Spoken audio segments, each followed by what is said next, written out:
Hello friends, అందరికీ నమస్కారం. Friends, ఈ వీడియోలో ఇప్పుడిప్పుడే ఆంధ్రప్రదేశ్ మరియు తెలంగాణ రాష్ట్రాలకు సంబంధించినటువంటి వెదర్ రిపోర్ట్ వచ్చేసిందండి.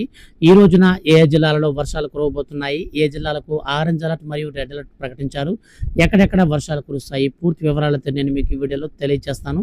వీడియో కనుక మీకు నచ్చితే లైక్ చేసి మన ఛానల్ని సబ్స్క్రైబ్ చేసుకోండి. ఇక లేట్ చేయకుండా టాపిక్ని స్టార్ట్ చేద్దాం. తెలంగాణలో ఉష్ణోగ్రతలు భారీగా నమోదవుతున్నాయి. ఉదయం నుంచే బాణుడు ప్రతాపం చూపిస్తుండటంతో జనం వణికిపోతున్నారు. ఇప్పటికే రాష్ట్రంలో పలు జిల్లాలలో ఉష్ణోగ్రతలు 46 డిగ్రీలు దాటాయి. నిన్న అత్యధికంగా నల్గొండ జిల్లా గూడాపూర్లో 46.6 డిగ్రీల గరిష్ట ఉష్ణోగ్రత నమోదైంది.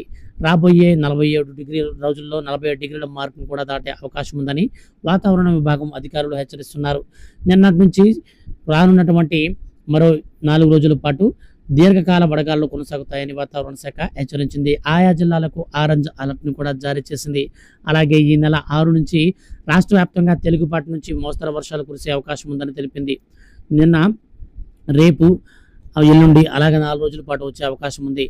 అయితే మనకు జగిత్యాల, రాజన్న సిరిసిల్ల, కరీంనగర్, మలుగు, కొత్తగూడెం, ఖమ్మం జిల్లాలలో తీవ్రమైన వడగాల్పులు కూడా వేస్తాయని హెచ్చరిస్తుంది. కరీంనగర్, పెద్దపల్లి, భూపాలపల్లి, మలుగు, కొత్తగూడెం, ఖమ్మం, నల్గొండ, సూర్యాపేట, మహబూబ్నగర్, నగర్ కర్నూలు, వనపర్తి, నారాయణపేట, జోగులాంబ, గద్వాల్ జిల్లాల్లో అక్కడక్కడ వడగాల్పులు వేస్తాయని తెలిపింది. ఈ నెల 6న రాష్ట్ర వ్యాప్తంగా పలు చోట్ల తేలికపాటి నుంచి మోస్తరు వర్షాలు కూడా నమోదయ్యే అవకాశం ఉందని వాతావరణ శాఖ తెలిపింది. అదేవిధంగా మనకు రానున్నటువంటి మరో 4 రోజుల తర్వాత కరీంనగర్, భూపాలపల్లి, మలుగు, కొత్తగూడెం, ఖమ్మం, నల్గొండ, సూర్యాపేట, మహబూబ్నగర్, వరంగల్, హన్మకొండ, భువనగిరి జిల్లాలలో అక్కడక్కడ వర్షాలు కురిసే అవకాశం ఉందని ఆయా జిల్లాలకు ఈ మేరకు తెలంగాణ రాష్ట్ర వాతావరణ శాఖ అనగా హైదరాబాద్ వాతావరణ కేంద్రం ఆరెంజ్ అలర్ట్ను జారీ చేసింది. ఇక ఏపీకి సంబంధించి చూసుకున్నట్లయితే ఏపీ రాష్ట్ర వ్యాప్తంగా రానున్నటువంటి మరో 4 రోజుల పాటు అక్కడక్కడ పలు చోట్ల ఒక మోస్తరు వర్షాలు పడే అవకాశం ఉన్నట్లు వాతావరణ శాఖ తెలిపింది.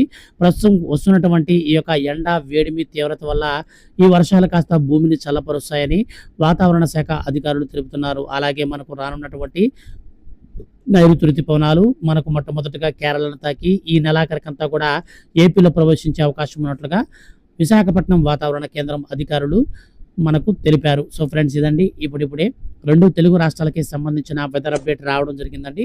ఈ వీడియో కనుక మీకు నచ్చితే లైక్ చేసి మన ఛానల్ని సబ్స్క్రైబ్ చేసుకోండి. Thank you for watching.